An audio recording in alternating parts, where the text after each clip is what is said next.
All right, well, Congress is back with a final 3-week sprint before the November elections. And once again, they are battling the clock to keep the government open past October 1st. But House Speaker Mike Johnson's plan to avert a shutdown has already drawn skepticism from some Republicans and opposition from Democrats. Capitol Hill correspondent Erik Rosales joins us with a preview of what's ahead. Erik.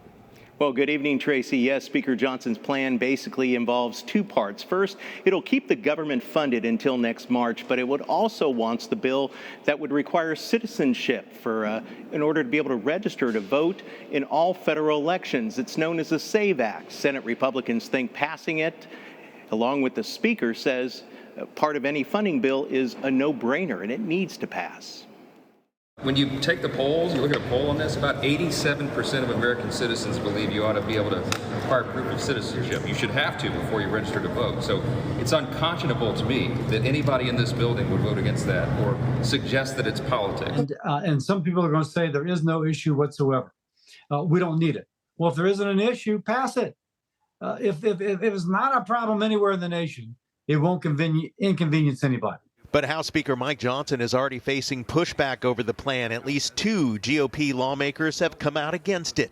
Congressman Thomas Massie says he won't vote for the bill, and Matt Rosendale criticized it as a messaging bill on social media. It's wrong in trying to get it attached because we know it's not going to get passed. It's disingenuous and it's dishonest to even attach it to that CR. And secondly, it violates the very rules that we fought to put in place, which says that you have to have single subject legislation. Democrats claim Speaker Johnson is bowing to pressure from Republican House Freedom Caucus members. Senate Majority Leader Chuck Schumer and Appropriations Committee Chair Patty Murray issued a joint statement, writing in part, quote, "If Speaker Johnson drives House Republicans down this highly partisan path, the odds of a shutdown go way up. And Americans will know that the responsibility of a shutdown will be on the House Republicans' hands." The Republicans start off with these poison pill riders on their suggestion for government funding. It turns out that not even their own caucus usually is in favor of their leadership's proposals. Those end up dying.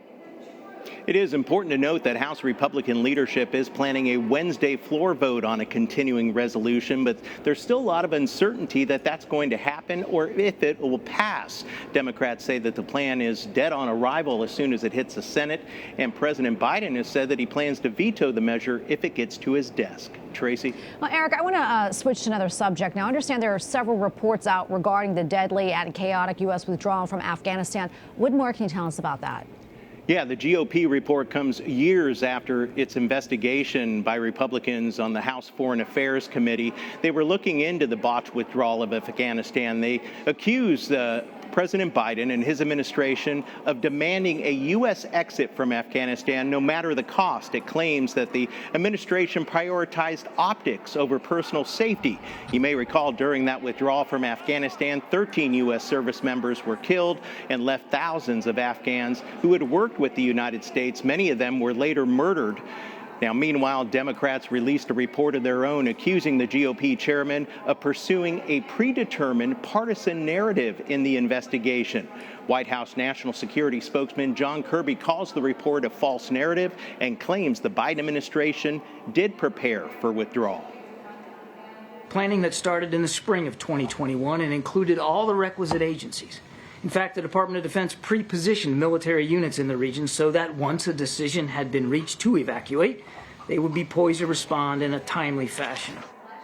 Kirby adds that the fall of Afghanistan forces moved a lot faster than anyone anticipated, and there was no point in securing the Bagram Air Base during the evacuation. That would have required thousands of more additional U.S. troops. Chairman McCall is planning a hearing next week and has subpoenaed Secretary of State Antony Blinken to appear before the committee. I'll be at that hearing, and I'll bring you the latest. Tracy? All right. Thank you so much, Erik.